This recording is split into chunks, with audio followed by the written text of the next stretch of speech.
log off. No, don't ping me because I'm using the video. I'm not able to get it on my laptop. Oh, okay, got it. Fine. Message me if you need anything. I'll just disconnect. Sure.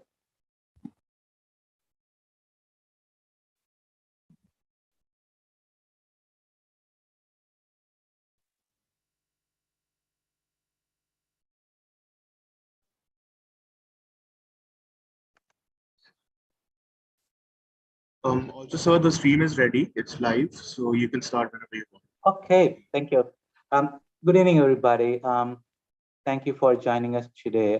This is Kadambi here from Wells Fargo. I currently play a role of distinguished engineer here. My forte is in the payment. Today, we are going to have an interesting discussion on banking and industry 4.0.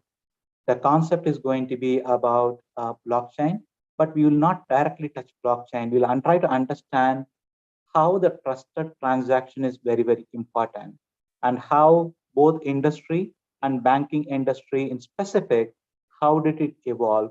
So that is going to be the talk today. And the agenda is going to be interesting. We'll first talk about the industry 4.0 adoption, and we'll check what are the forces which is affecting business or financial industries today, and how it is shaping the need for banking to be evolved. We'll look at banking 4.0. We'll talk from 1.0 to 4.0 now, what has really happened. And we'll see like how the trust, whatever we need as a trust that exists between all the financial parties to evolve together to make it interesting. The key word here is collaboration. Finance as a one function is no longer feasible because we are talking about fintech disruptors coming in, payment aggregators coming in the middle. How do we work as a collaborative team to work it happen? For that, we need something called trust. Collaboration cannot exist in vacuum. Something called trust is needed. And to make it frictionless, how do we take trust to be distributed? That is where the blockchain or distributed ledger technology will come in handy. We will ensure that whatever we have identified as a trust, how do we make sure that it is properly auditable, transparency in the operation, able to replay to get to the final state, and to get the consensus among all the parties. This is where the DLT and blockchain concept will come in handy. At the end, we'll talk about the validity of the blockchain in the industry. We'll talk about some platform, some of the offering. I'm interested in the Quorum. I'll talk about Quorum blockchain services. We'll talk about the offerings coming in from Microsoft Azure, consensus to be imprecise, AWS and IBM. We'll talk about some of the tools which comes in handy. We'll talk from Truffle to MetaMesh. I'll be more interested in Solidity applicability in this. We'll give an example of that. We'll talk about 2-3 use cases where it makes sense, and then end it with the future. Is DeFi, when I say decentralized finance, is it still applicable? How to make it in current universe versus metaverse, and how to make the non-fungible tokens to be really handy. So that is what is going to be the topic today. So with that, we'll go to the next topic, which is going to be the industry 1.0 to 4.0. This started a couple of centuries ago, right? So we made major changes. First was mechanization, we followed by electrification, and then automation. We'll skip the first 3 parts. We'll go to the directly to the industry 4.0. Now, the current status. The current status is not just about automation alone. It is talking about information coming in from each and every system which is smart. And today's world, industry does not exist in one company satisfying this particular product. It works on multiple companies to collaborate together to give a finished product. And the finished product is not directly serviced by the manufacturer. You have Amazons, you have Flipkarts in the middle who makes it happen. And who cannot do it alone, they need distributors like delivery guys or Dunzos to make sure that that really reaches the last mile connectivity. From the manufacturing, from the raw material procurement, all the way here, data is emitted everywhere, and we need to ensure that those are really captured and done. That is where the 4.0 is all about, and it is a human-driven transformation and a beautiful symbiosis between human needs and system giving it to you. But the impact of all these things is not only on the technology, it has got from other ancillary industries like telecom, especially from the 4G. I'll talk about 5G and blockchain in the later slides, but this is something which is driving it. Industry cannot survive on their own. The main purpose or the bloodline for the industry is finance. So whatever we are talking about here, finance has to be ready for it. Banking has to be ready for these offerings to be really, really successful. Currently, the expectation from industries and customers are little different. There are multiple forces which is really making some changes on this particular phase. So we'll talk about that for a second and then come back to whether banking and finance industry today, is it really ready to take it happen? So we'll go towards the banking and what are the expectations from banking? What are the new avatar which needs to take from banking perspective? And what are the current constraints the banking is facing today? And what are the different forces which is compelling banking to change? You can see here, bank used to offer something like a canned product. That may not be applicable today. Customers are expecting to have a more unique product which is meant for them. And it is industry specific now. What is workable for a particular industry may not be the same thing what other industry is expecting. Hotel industry versus hospitality. Hospitality versus something like a food delivery system. All are having a different need. And there are other industry factors like a fintech, which is also challenging the traditional banking to be a little bit more collaborative to make it done. For example, neo banking, when you see neo banking, in India, I'll say like PAMPay is a beautiful example of that. For teenage or people entering college, this is a great way for us to fund the particular piece. And today in India, if anybody asks like payment and what is the first name they come and they talk about Paytm, GPay, and PhonePe. Are they all really a full-fledged traditional banking? No. So they are ancillary services. So somehow the existing digital banks cannot be on their own. They need to have collaborate with all the partners to make sure that these can be done successfully. So that is the expectation from the banking industry. How do we make or how do we merge what has happened from Industry 4.0 and what are the expectations from banking industry? How to marry this particular sweet spot? That is an interesting topic. And the leaving from that will be the evolution of DLT.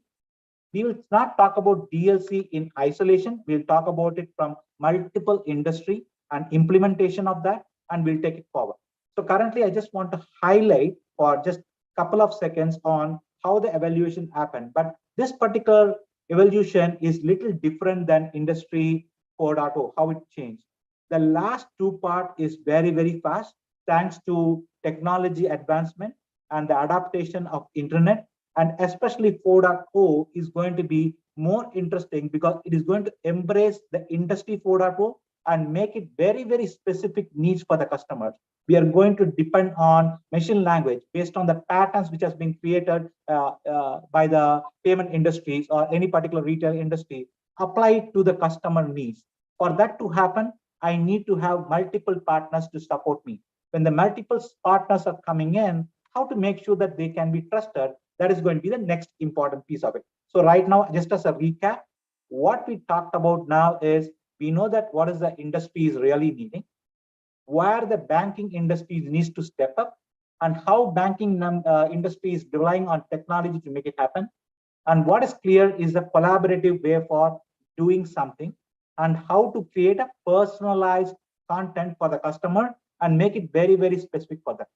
So for that to happen, boom, we have something called blockchain.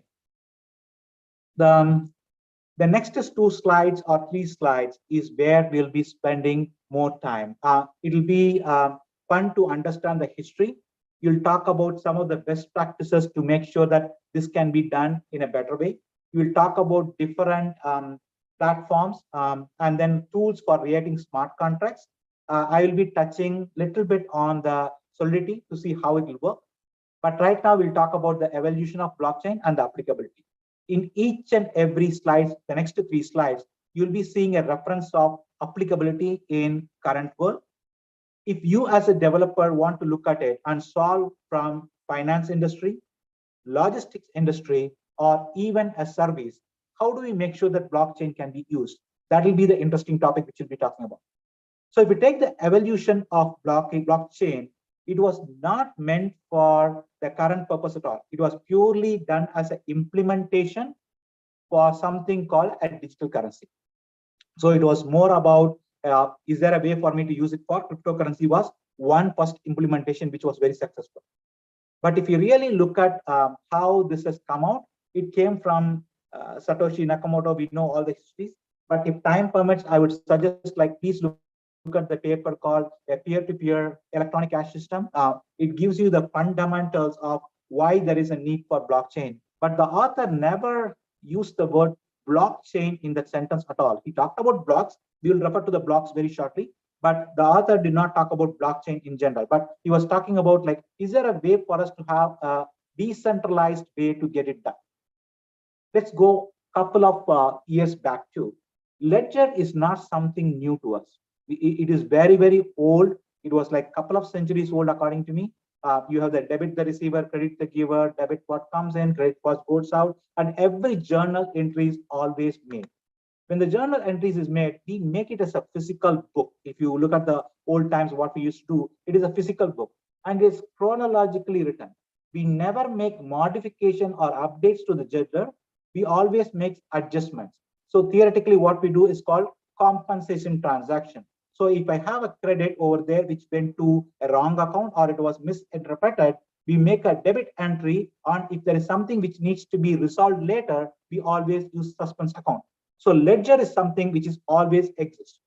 And these are all talking from the financial term. And the ledger can be changed into any kind of document, whatever we need. For example, it can be a logistic translation from a document or a particular produce originated in one country and landing in one country. And what are the steps it went through, we can see it. But the general ledger purpose is not only that. I can create a general ledger if there is a payer payee. A payer can have a general ledger and a payee can have a general ledger. But the reconciliation and concern comes in, like, whatever entries I made, is it the same entry made on the payee end? Because there are two different transactions and there is no synchronization. That is a fundamental flaw, not a flaw. That is what a problem today, where consensus and trust is not there, because I maintain my own books, other party maintains another book. Is there a way for us to use a common book in the space? That is one way to look at it. First, they were not able to do that. Initially, what they did is they brought in a mediator. Theoretically, it used to be an escrow account, or banks will come in the middle. Bank will charge a fee for it. And there is always a time delay, because bank has to verify, or a chartered accountant or even an attorney company will come in the middle and look for these transactions, verify it. Yes, both the parties are saying the same thing, or this is where some issue is there. Somebody has to make sure that it is done. The problem here is, whenever you have a control party or a mediator in the middle for two different ledgers, time is going to be wasted. You need to reconcile both this thing, and there is a fee involved. So what this blockchain concept talked about is, hey, do we really need to have a middleman? If there is a way for me to agree upon ourselves and make sure that it is all in a neutral win-win situation, can that be solved? That is one way to solve this problem. So the first thing is, instead of having two different ledgers, let's try to have one ledger. But it is difficult to maintain one ledger because update can happen. So we'll remove the updates and we'll ensure that there is only insert. And instead of one ledger, we'll have a copy of all ledgers. How to make sure that the copy is not tampered? Then the keyword called hash came in. For every transaction, we will ensure that a hash key is created.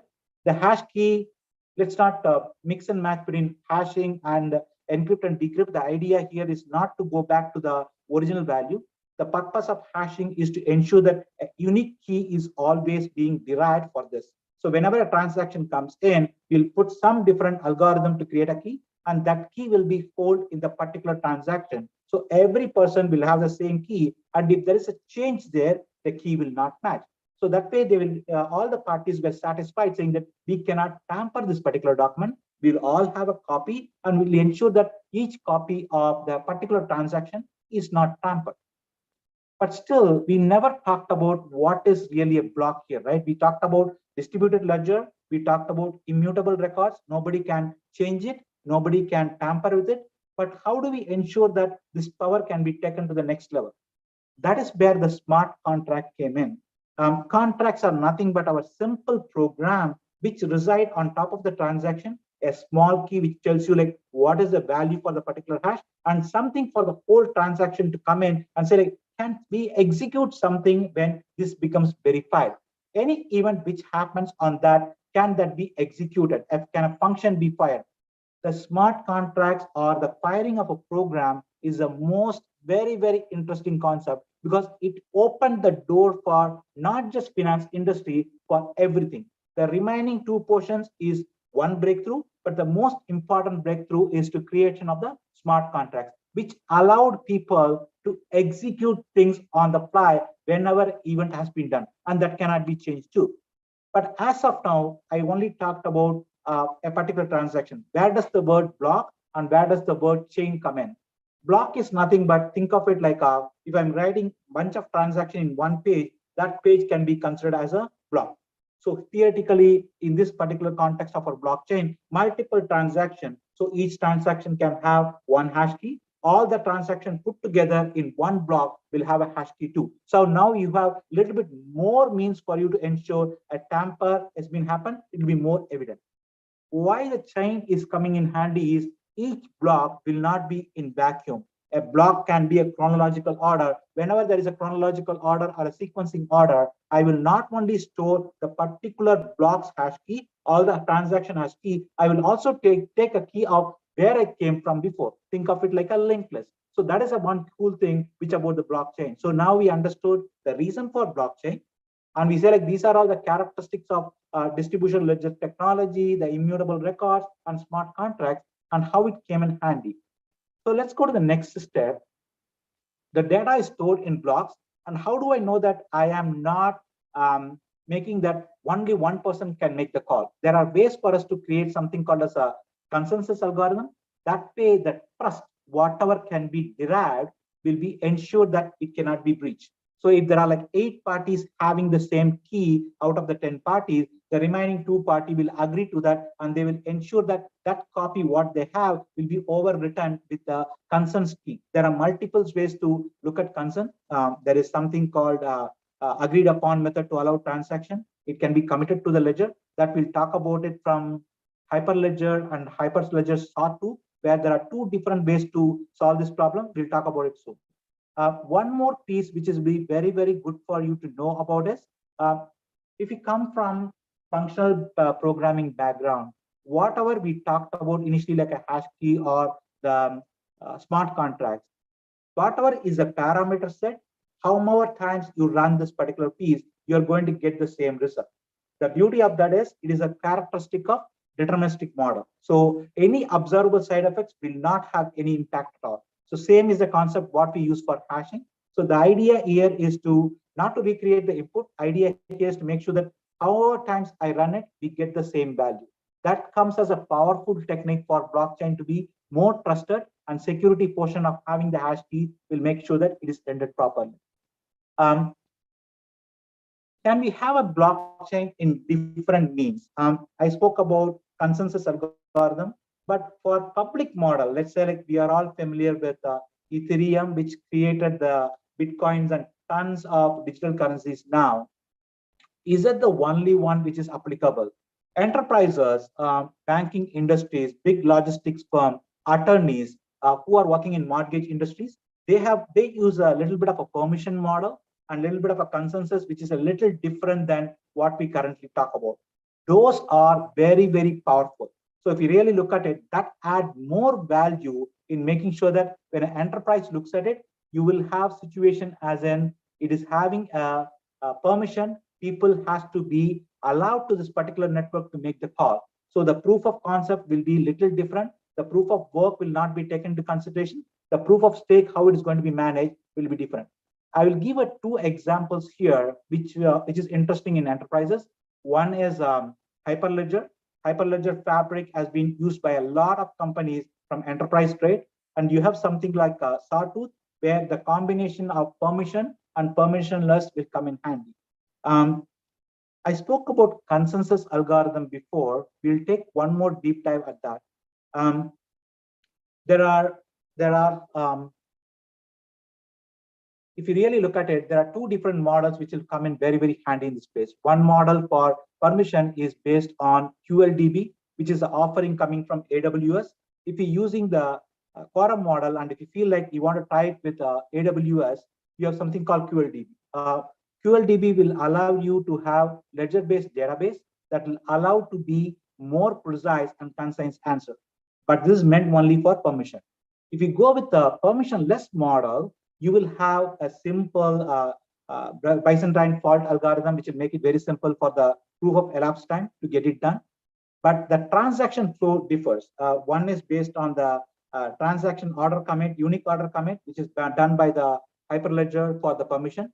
If you go with the sawtooth model, which give you both permission and permissionless, you get the transaction order execute commit flow. We'll take one life cycle of a transaction, how it goes from start to end, and then we'll see how that can come in handy. So we talked about different permissions which can come in handy, and enterprises generally support what is called a permission model, which makes it sense for people to be allowed as a one consensus as a group which can work on it. And they will use something like a pluggable models where the consensus can be anything, whatever is a convenient factor for the enterprise to take the call. That can be something like a QLDB if it is a Amazon services which is coming in. If it is part of Azure, you have a different model. You have able to get those things in. An advantage with the smart contract language, if it is sawtooth, you can have Python there. That is one which I played with a lot. Whereas if you go with the Hyperledger basic, you can go with Java and Node and Go language too. Sawtooth support both Go and Python with Java and Rust also. That is one more advantage you have. So going into the implementation of how this can be done, what you see on the screen are a simple workflow. So we talked about a transaction being created. We talked about how a transaction can start from a client app where one transaction get written, how the peers come in handy, and how the peers will have ordering services and how to do the committing. Let's take the same example. If a client app starts to send one particular transaction, including how the chain code which comes in, which is basically what are the parent and what is the next step in the particular blockchain, you'll see the whole payload. If you look at it from the Hyperledger point of view, it begins with the client app sending in the transaction proposal to all the peers in the organization for endorsement. All the peers will verify this submitting client's identity and ensure that they next simulate the outcome of the proposed transaction. If it matches what is expected, then it sends the endorsement back. That is where the key comes in. That is where the mining portion of it comes in. That is very, very important step. If you go into the outside world, there is a cost involved for those things. It is called gas. ETS gas has to be spent. If it is a different endorsed company, there are different ways to handle it. If it is in public, there is automatically a gas cost involved for that. Once the second step is done, the client collects the endorsement from the peers. Once this is a proper number of endorsement defined in the policy, whatever is the policy we set in, then the transaction goes to the ordering service. The last step is very important. Since the ordering service is done, ordering service checks for if the transaction has the proper number of endorsement. That is key for us. If it has to be like 60% or 51%, depends on the policy. The endorsement policy will suggest like how the endorsement has to be done. And the most important, the chronological order the packages got approved and sent into block. Once these blocks are being reviewed by the peer nodes receive the new block of transactions and from the ordering service and the final validation of transaction in the blocks. Once the final validation is done, then the new block is added to the ledger. This is a whole step. It looks like multiple steps. There will definitely be a latency, but once it is done, you will see that now the new transaction will be committed. So these are all the basic steps which goes through. Hyperledger has got a small change in the flavor of how the whole process from client app to the committing happens, but the remaining pieces almost looks the same. Once we have the transaction done, if you really look at how things are being done in the current world today, not everything is that straightforward. If you do for a proof of concept, you'll be able to get some of it done. But if you really have a multi-node and if you want to have multiple protocols to be done, there are things like Go Quorum, which will make it happen, where you'll be able to go between multiple networks and still have a validity done. So those kinds of things are done being using by the channels where other people point in. That example of it is called member service provider. So all the people who are part of a particular membership will be able to go there, provide an issue, revoke the identities, and get the peers of the organization handle. You'll see this example come in handy with all the Hyperledger fabric. Whenever people use the Hyperledger fabric, it is all member service providers. Good example of it will be the FX conversion. In payments, when somebody wants to have a correspondent bank ticket, for example, the money sent from US and lands in India, and we want to have a transparency with multiple banks touching it and what are the fees involved, Hyperledger will be an excellent way to get it. But it will be done by a little bit of members who are part of that particular piece. It can be a bank on one side and the correspondent bank on this end who will be able to get it done and get through the whole piece and see this whole transaction. That is one way of talking about member service providers. There will be a couple of use cases which I want to talk about, which will be very, very interesting. Then we'll open up for Q&A to make sure that it's more of a dialogue, not just a monologue. So 3 examples I'm quoting here. One is like where you can have logistics based. Think of a thing starting from any industries. Tulip is one excellent industry which was used. Tulip plans was done using Walmart. Walmart did a beautiful Hyperledger implementation blockchain where they were able to track each and every item coming in from Holland all the way to the distributor centers in US to all the parties who are receiving it, including the outlet. The second one is the bank which I'm talking about. It is all about efficiency and transparency, where every party, whether it is a third party outside of the bank, want to look at it, want to see the ordering of the event, want to know where I can trace back, and if there is any discrepancies, can I see it? Those are done as a second example. The third example is all about real-time visibility. It is not a fast way to get it. Think of it like any party who are coming in and want to see how this access has been done, from starting from a raw material, starting from receiving it. This is meant for a third party who wants to pick it up from the Home Depot and send it as a vendor. And Home Depot receives a lot of items from third party who wants to get it. That is how Home Depot started using this one version of the blockchain technology. These are 3 different blockchains, but the questions will be on how do I implement it, right? So it is simple with, if you go with Microsoft or if you go with IBM or with AWS, there are reference architecture which is provided to make it happen. But if I'm going to go there and put it, what are the different ways to make it happen? What are the means to put it? We'll talk it as a debate. I'll take a pause here and then talk about if there is any questions and we can go into details.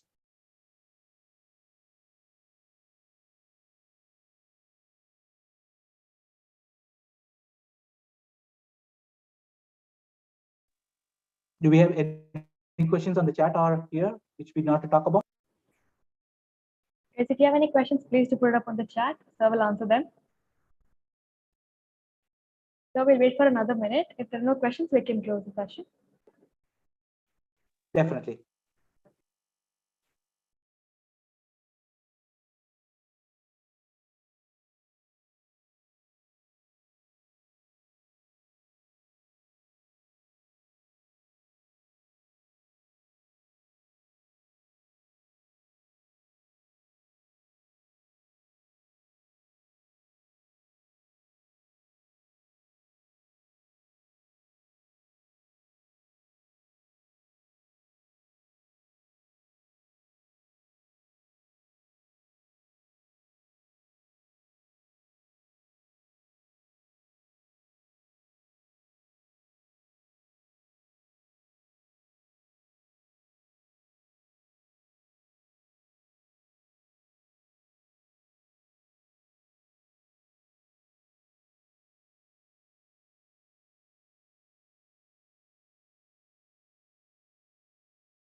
Okay, so I don't think there are any questions. Awesome, perfect. So I hope this was very helpful. Is there anything else we can have an offline discussion and we'll take it forward? Is it fair from you? Sorry, sir? Yeah, if there is anything else, we can have an offline discussion. People can shoot an email and we can respond back later also. Is that okay with you? Yes, sir. Perfect. We'll get back. That's it from my end. Thank you so much for this informative session, sir. We're really glad to Anytime. have you here today.